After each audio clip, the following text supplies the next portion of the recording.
नमस्कार, आप देख रहे हैं ख्याल आपका और मैं हूं आपके साथ गुंजन मित्तल। डिजिटल होती इस दुनिया में जहां हमें कई फायदे पहुंचाए हैं, वहीं इससे हमें कई नुकसान भी हुए हैं। आज हर घर और हाथ में मोबाइल से जहां लाइफ इजी हो गई है, वहीं इसके ज़्यादा इस्तेमाल ने लोगों के चश्मों के नंबर बढ़ा दिए हैं। जहां पहले हमारी आईसाइट कम होने की वजह सिर्फ बढ़ती उम्र होती थी, वहीं आज छोटी छोटी उम्र में ही बच्चों की आंखों के नंबर बढ़े जा रहे हैं और आज हर 2 में से एक बच्चा साफ विजन के लिए चश्मे का इस्तेमाल कर रहा है और ये आंकड़ा तेजी से बढ़ता भी जा रहा है। ऐसे में हर माँ बाप का डर है कि जिस हिसाब से आज बच्चे मोबाइल और टीवी देख रहे हैं, कहीं जल्दी ही उनके बच्चे को भी चश्मा ना लग जाए। ऐसे में आज हम अपने एक्सपर्ट से जानेंगे कि आखिर आई साइट वीक होने की वजहें क्या होती हैं और बच्चों को चश्मा लगने से कैसे बचाएं, और अगर चश्मा लग भी गया है तो चश्मा हटाने के लिए किस तरह के ट्रीटमेंट करवा सकते हैं। इसी पर बात करने के लिए आज हमारे साथ जुड़े हैं i7 हॉस्पिटल के MD doctor Rahil Chaudhary, cataract and refractive surgeon भी हैं ये साथ में, और गिनीज वर्ल्ड रिकॉर्ड होल्डर भी हैं कि इन्होंने एक दिन में 250 से ज़्यादा सर्जरी की है। डॉक्टर, आपका बहुत बहुत स्वागत है हमारे शो में। Thank you Gunjan for inviting me to this show. Doctor, सबसे पहले तो मैं आपसे यही जानना चाहती हूँ कि आज जो बच्चों के हम देख रहे हैं कि हर 2 में से एक बच्चा, एक आंकड़ा है एक रिपोर्ट के मुताबिक, हर 2 में से एक बच्चा आज चश्मा यूज़ कर रहा है साफ विजन के लिए, तो इसकी वजह क्या सिर्फ और सिर्फ मोबाइल और फ़ोन और टीवी है? देखिए, आपने बिल्कुल सही बताया है कि आंखों में जो चश्मा आ रहा है अब ये एक तरह से ग्लोबल पेंडेमिक बनते जा रहा है जी। और यूजुअली हम लोग ऐसा देख रहे हैं कि यंग उम्र में जब बच्चों की उम्र 18 साल से कम होती है और अगर ज़्यादा समय तक वो मोबाइल कंप्यूटर का काम करते हैं तो ऐसी सिचुएशन में बच्चों की आंखों में माइनस का नंबर चढ़ रहा है जी। स्पेशली हम लोग ऐसे भी एट्रीब्यूट करते हैं कि अगर बच्चे ज़्यादा इंडोर्स रहते हैं, बाहर एक्टिविटीज़ नहीं करते, ज़्यादा मोबाइल कंप्यूटर पे लगे रहते हैं, बाहर खेल कूद नहीं करते, सन का एक्सपोजर कम है लोगों का, साथ ही साथ बैड स्लीपिंग हैबिट्स, रात को लेट सोना, सुबह लेट उठना, इन सब वजह से आंखों में चश्मे का नंबर चढ़ रहा है। तो आंखों में चश्मे के नंबर चढ़ने के ऑफकोर्स और भी कारण होते हैं। जेनेटिक्स भी एक रीज़न है कि अगर हमारे पेरेंट्स की आंखों में चश्मे का नंबर है तो बच्चों की आंखों में आ सकता है, लेकिन वो एक नेचुरल कॉज है जी। आजकल की डेट में जो ज़्यादा मोबाइल कंप्यूटर हम लोग यूज़ कर रहे हैं उससे पेशेंट्स की आंख में चश्मे का नंबर बहुत तेज़ी से बढ़ता जा रहा है। प्रॉपर न्यूट्रिएंट्स की कमी भी इसकी एक बड़ी वजह मानी जा सकती है। जिस तरह से आज हमारा लाइफस्टाइल होता जा रहा है, जिस तरह का फूड हम खा रहे हैं, बच्चे खा रहे हैं, स्पेशली जंक फूड खा रहे हैं, तो ये भी एक वजह हो सकती है। देखिए, जंक फूड वैसे ही बॉडी के लिए हेल्दी नहीं होता, तो कोई भी चीज़ जो बॉडी के लिए हेल्दी नहीं है वो ओवरऑल आपकी बॉडी को नुकसान करती है। लेकिन जो चश्मा चढ़ रहा है आजकल, माइनस का नंबर स्पेशली जो चढ़ रहा है, उसमें हम लोग मोबाइल फ़ोन और कंप्यूटर्स का बहुत बड़ा रोल मानते हैं। जी डॉक्टर राहिल, हम ये एक डिस्कशन भी कर रहे थे पहले क्लास में, 40 बच्चों की क्लास में एक बच्चे को वो लगता था चश्मा, तो बहुत एक ऑकवर्ड फीलिंग होती थी बच्चे में, पर आज क्लास में 8-10 बच्चों को लगा हुआ है तो नॉर्मल सी बात हो गई है।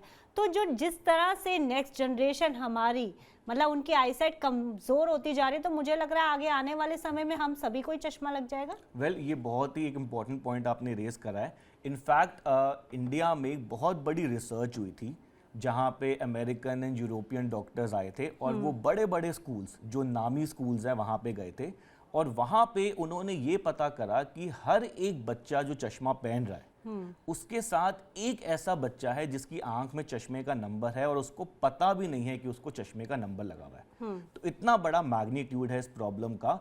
एंड स्पेशली यंग बच्चे जब स्कूल एज में होते हैं, वहाँ पे हमने आई टेस्टिंग की फैसिलिटी या एनुअल आई चेकअप्स बच्चों के होने चाहिए, क्योंकि अगर चश्मे का नंबर है और आप चश्मा नहीं पहन रहे तो भी आंख का चश्मे का नंबर जल्दी जल्दी बढ़ता जाता है। जी डॉक्टर, बहुत बड़ा सवाल है कि बच्चों को, हम जैसे बच्चों की आंखें कमज़ोर होती जा रही है, तो कैसे बचाएं?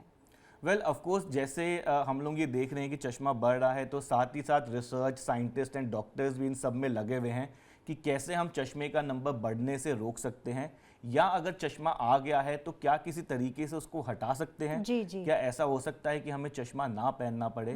तो वेल, देखिए, सबसे पहले तो हमें ये समझना है कि आजकल चश्मे का नंबर ना बढ़े इसके लिए नई नई टेक्नोलॉजीज आ गई है। तो कुछ तरह की ड्रॉप्स होती हैं, जैसे हम लोग, एक ड्रॉप है एट्रोपिन 0.01%, उस ड्रॉप का रोल होता है कि वो चश्मे के नंबर को 50% बढ़ने से रोक सकती है। तो अगर किसी के चश्मे का नंबर 5 पहुंचना था तो उस ड्रॉप के इस्तेमाल से उसको 2-2.5 पे रोका जा सकता है। ऐसे ही कुछ नए तरह के कॉन्टैक्ट लेंसेज आते हैं, कुछ स्पेशल विजन थेरेपीज होती हैं जिससे हम चश्मे का नंबर बढ़ने से रोक सकते हैं। ओके। लेकिन अगर चश्मे का नंबर आ गया है और आप उसको नहीं पहनना चाहते, तो भी आजकल बहुत सारा तरह की टेक्नोलॉजीज़ हैं जिससे हम चश्मा हटा सकते हैं। ओके। इसमें भी दो तरह की टेक्नोलॉजीज़ पॉपुलर हैं। एक लेज़र वाली टेक्नोलॉजी है जहाँ पे लेज़र का इस्तेमाल करा जाता है चश्मा हटाने के लिए, जी। और एक लेंस वाली टेक्नोलॉजी होती है जहाँ पे आंख में लेंस डाल के चश्मे को मेरा हटाया अगला जाता है। सवाल भी यही था कि जो पेरेंट्स अपने बच्चों को चश्मा नहीं लगवाना चाहते हैं, तो वो क्या छोटी उम्र में ही बच्चों को लेंसेज का इस्तेमाल करने की इजाज़त दे सकते हैं? वेल, अगर चश्मे का नंबर है और आप चश्मा नहीं पहनना चाहते और आपकी उम्र 18 साल से कम है, तो एक कॉन्टैक्ट लेंस का ऑप्शन होता है। कॉन्टैक्ट लेंस मतलब पतले से लेंसेज होते हैं, उनको आप आंख पे सुबह लगा सकते हैं और रात को सोने से पहले हटा लिया तो आपको उस टाइम के लिए चश्मा नहीं पहनना होता। लेकिन कॉन्टैक्ट लेंस के अपने बहुत नुकसान हैं। आंखों में एलर्जी होना, इन्फेक्शन होना, इरिटेशन होना, प्लस छोटे बच्चे यूजुअली कॉन्टैक्ट लेंस को मेंटेन नहीं कर पाते, उनकी हाइजीन प्रॉपर ध्यान रखना होता है। तो हम लोग ये सलाह देते हैं कि रूटीन में कॉन्टैक्ट लेंस पहनना अच्छी बात नहीं है। वीकेंड्स हो गया, कोई फंक्शन हो गया, तब आप थोड़ा सा पहन सकते हैं अपने कंफर्ट के लिए। ओके। बट अगर किसी की उम्र 18 से ऊपर हो गई है तो उनके पास आजकल बहुत अच्छे ऑप्शंस हैं कि चश्मा हटवा सकते हैं। तो इसमें जैसे मैंने आपको बताया कि लेज़र वाले ऑप्शंस हैं। लेज़र में भी 3 तरह की टेक्नोलॉजीज़ हैं जो आजकल पॉपुलर है, जिनका नाम है LASIK laser, smile and Contoura vision.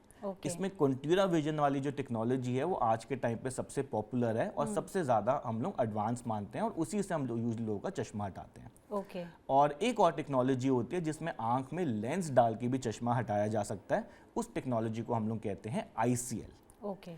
तो इसमें क्या होता है कि जैसे आज की डेट में हम आधे नंबर से लेके 30 तक का चश्मा हटा सकते हैं। ओके। तो इसमें यूजुअली आधे नंबर से 8 नंबर तक का चश्मा लेज़र से हट सकता है, जैसे मैंने आपको बताया कॉन्ट्यूरा विजन जो आजकल लेटेस्ट है, और 8 नंबर से लेके 30 नंबर तक का चश्मा हम लोग एक ICL नाम की टेक्नोलॉजी जिसमें आंख में लेंस डाला जाता है उससे हम लोग तो हटा इस सकते हैं। सर्जरीज जो आप टेक्नोलॉजी के बारे में बता रहे हैं, इसके बारे में थोड़ा खुल के फिर विस्तार से बताइए।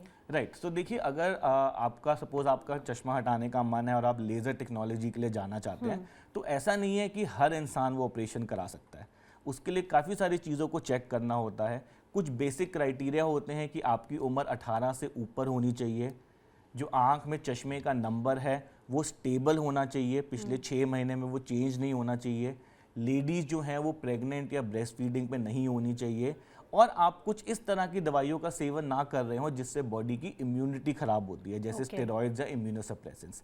एक बारी आप ये क्राइटेरिया फुलफिल कर लेते हैं, फिर आपके 10-15 तरह के टेस्ट होते हैं, जिन टेस्ट को देखकर हम बताते हैं कि आपका चश्मा हट भी सकता है कि नहीं हट सकता। तो अगर 100 लोग चश्मा हटवाने आते हैं तो 100 में से सिर्फ 70 लोगों का चश्मा हट सकता है, 30 लोगों को अनफॉर्चुनेटली चश्मा पहनना पड़ेगा। तो किस उम्र में ये सर्जरी करवाई जा सकती है, ये बताइए। वेल, यूजुअली हम लोग 18 के ऊपर करते हैं सर्जरी, लेकिन वो एक क्राइटेरिया है। 18 के ऊपर के साथ साथ बाकी क्राइटेरिया आपके फुलफिल होने ज़रूरी है।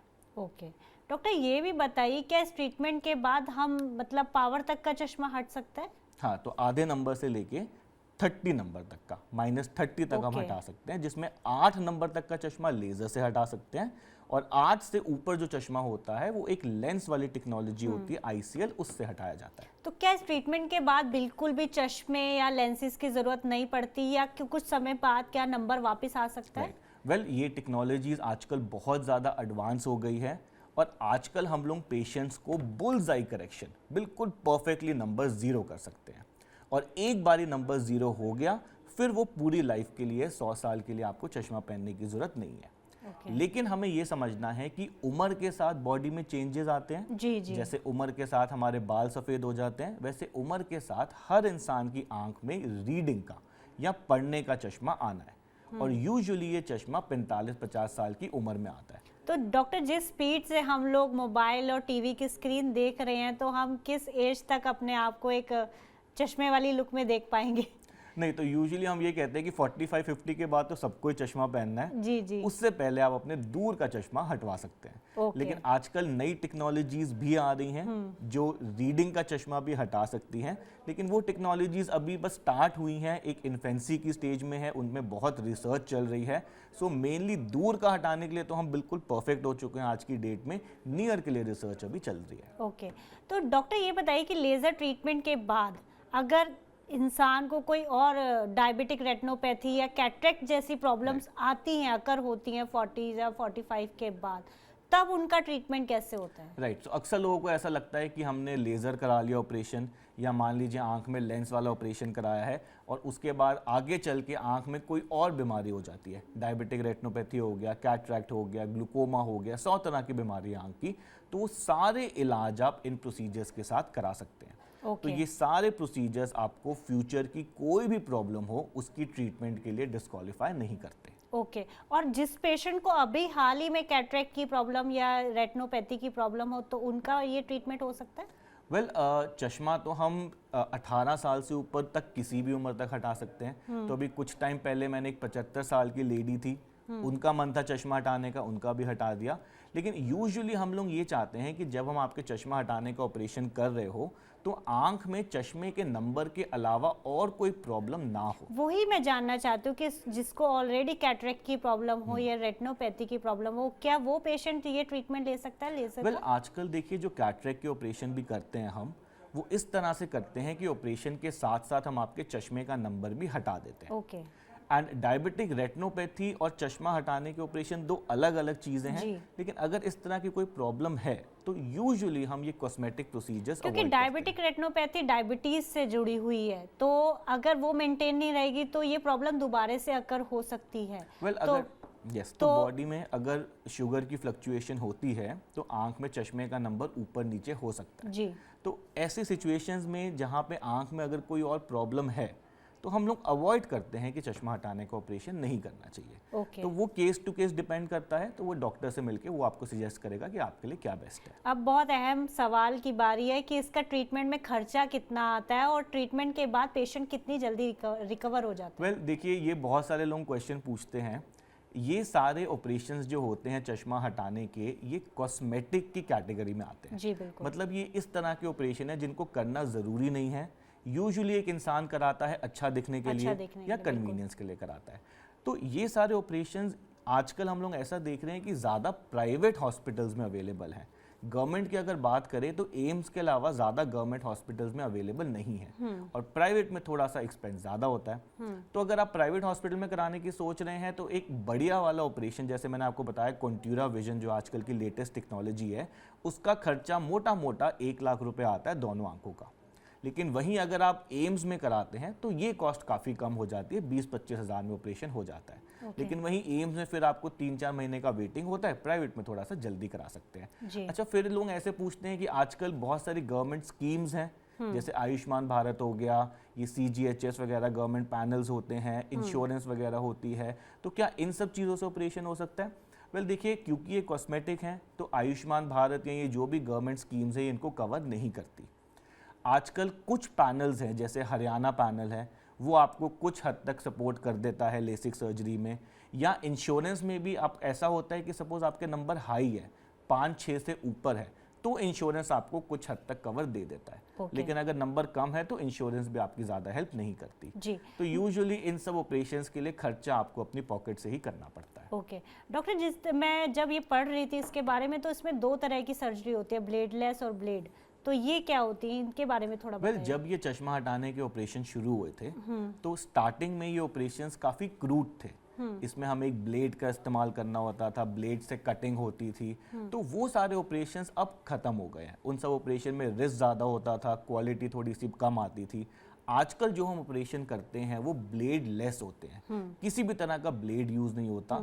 इनफैक्ट आजकल के ऑपरेशन इतने एडवांस हो गए हैं कि इन ऑपरेशन में कोई दर्द नहीं है, कोई इंजेक्शन नहीं है, कोई टांका नहीं है, कोई ब्लेड नहीं है, कोई कट नहीं है, कोई पट्टी नहीं है, कोई हॉस्पिटलाइजेशन। तो रिकवर कितनी जल्दी हो जाता है? हाँ, तो बहुत सिंपल सा ऑपरेशन होता है, 10 मिनट का ऑपरेशन है। आप एक बेड पे लेटे हुए हैं, ऊपर लेज़र मशीन है, 10 सेकंड का लेज़र आएगा, आपका चश्मा हट जाएगा। अगले दिन से आपकी नज़र बिल्कुल परफेक्ट हो गई। एक हफ्ता थोड़ा सा ध्यान रखना होता है कि थोड़ा धूल मिट्टी से बच के रहना है, आंखों में पानी ना जाए, मोबाइल कंप्यूटर थोड़ा सा कम रखना है, और एक हफ्ते बाद आप जो मन में आए कर सकते हैं, बिल्कुल एक नॉर्मल इंसान की तरह। पर एक बहुत ज़रूरी है अहम कि जब भी आप इस तरह का ट्रीटमेंट ले, एक भरोसेमंद डॉक्टर को या ब्रांड को चुनें, तो इसके बारे में आप क्या कहना चाहेंगे हमारे दर्शकों को? वेल देखिए, आजकल ये सब टेक्नोलॉजी बेस्ड ट्रीटमेंट्स हैं। इन सब सर्जरीज में या प्रोसीजर्स में टेक्नोलॉजी का रोल ज़्यादा रहता है, डॉक्टर का रोल कम रहता है। But of course end of the day doctor ही है जो सारी मशीन्स को चला रहा है, तो आपको थोड़ा रिसर्च करके जाना चाहिए कि कहाँ पे कौन सी टेक्नोलॉजी अवेलेबल है, कौन से डॉक्टर कर रहे हैं, कितना एक्सपीरियंस है। ये सब थोड़ा सा ऑनलाइन आजकल सब अवेलेबल है, तो प्रॉपर रिसर्च करके जाएंगे तो ये सर्जरीज बहुत स्मूथ होती है। डॉक्टर, मैं जानना चाहती हूँ कि सर्जरी को करवाते हो, सर्जरी का नाम सुनते ही लोगों के दिमाग में एक दहशत सी आ जाती है, तो क्या इसके कोई सर्जरी के साइड इफेक्ट्स तो नहीं होते? ये सर्जरीज बहुत स्मूथ होती हैं, रिकवरी बहुत फास्ट होती है, लेकिन of course end of the day है तो एक सर्जरी ही, और हर सर्जरी के कुछ साइड इफेक्ट्स हो सकते हैं। तो इसमें हम लोग ऐसा देखते हैं कि सर्जरी के इमीडिएटली बाद एक आध दिन तक थोड़ा सा आंख में रड़क रह सकती है, थोड़ा सा चौंध लग सकती है, थोड़ा आंखों में लाली बन सकती है, पानी निकल सकता है। तो ये सारी प्रॉब्लम्स एक दो दिन में ठीक हो जाती हैं। कोई प्रॉब्लम जो थोड़ा सा साइड इफेक्ट लंबे समय तक चलता है, उसको हम लोग कहते हैं ड्राई आइज। तो इन सारे प्रोसीजर्स के बाद आंखों में थोड़ा सा ड्राइनेस या सूखापन बनता है, जिसको ठीक होने में करीब 2 से 3 महीने लगते हैं। तो ऐसे में हम लोग सजेस्ट करते हैं 2 से 3 महीने आप दिन में 4 बार ड्रॉप्स को यूज़ करिए और आपको ड्राइनेस फील नहीं होती। 3 महीने बाद ड्राइनेस आपकी ठीक हो जाती है और आप बिल्कुल एक नॉर्मल इंसान जैसे हो जाते हैं। तो ओवरऑल इन सब सर्जरीज के कोई ऐसा मेजर साइड इफेक्ट नहीं है। ओके डॉक्टर, चलते चलते मैं एक बहुत क्विक सा रिएक्शन लेना चाहूँगी आपसे कि हमारे दर्शकों को आप बताइए कि वो अपनी आँखों की देखभाल कैसे करें और इस चश्मे से, बेसिकली सर्जरी से पहले चश्मे से ही कैसे बचें? वेल, चश्मे से बचना ज़्यादा तो हमारे हाथ में नहीं है, जेनेटिक्स का बहुत बड़ा रोल है। तो अगर आपकी पेरेंट्स के आंख में चश्मा है तो बहुत हाई चांस है आपकी आंख में आ सकता है। लेकिन जैसे हमने डिस्कस करा कि नियर वर्क को थोड़ा सा अवॉइड करिए, स्पेशली जब आप बढ़ती उम्र में हैं, थोड़ा सा बाहर निकलिए, आउटडोर एक्टिविटीज़ करिए, सनलाइट एक्सपोजर होना चाहिए, स्लीपिंग हैबिट्स को ठीक करिए। एंड चश्मा चढ़ जाता है तो चश्मे का करेक्ट नंबर पहनना बहुत ज़रूरी है, क्योंकि अगर आप सही चश्मे का नंबर नहीं पहनेंगे तो नंबर भी जल्दी जल्दी बढ़ेगा, साथ ही साथ आपको हेड एक्स, आई एक्स, ये प्रॉब्लम्स भी आनी शुरू हो जाएंगी। ओवरऑल आंखों की हेल्थ मेंटेन करने के लिए बहुत ज़्यादा कुछ नहीं करना होता। जैसे हम लोग बॉडी की हेल्थ मेंटेन करते हैं, अच्छा खाना खाइए, एक्सरसाइज करिए, बैड हैबिट, स्मोकिंग, ड्रिंकिंग, इन सब से दूर रहिए। तो अगर हेल्दी बॉडी रहेगी तो आंखें भी आपकी हेल्दी रहेंगी। जी बिल्कुल डॉक्टर, आपका बहुत बहुत शुक्रिया हमारे साथ जुड़ने के लिए और हमारे तमाम सवालों का जवाब देने के लिए। Thank you so much. Thank you. आज मोबाइल और टीवी स्क्रीन ज़्यादा समय तक देखने की वजह से लोगों की आईसाइट तेज़ी से वीक होती जा रही है। ऐसे में लेज़र टेक्नोलॉजी, जैसा कि डॉक्टर ने बताया, इन लोगों के लिए एक बेहतरीन ऑप्शन की तरह है जो चश्मे और लेंसेज के झंझटों से बचना चाहते हैं। लेकिन ट्रीटमेंट लेने से पहले किसी अच्छे एक्सपर्ट की सलाह लेना ना भूलें। आज के लिए बस इतना ही। हम फिर हाजिर होंगे हेल्थ से जुड़ी नई जानकारी के साथ। तब तक आप अपना और अपनों का ध्यान रखिए और देखते रहिए TV9 डिजिटल।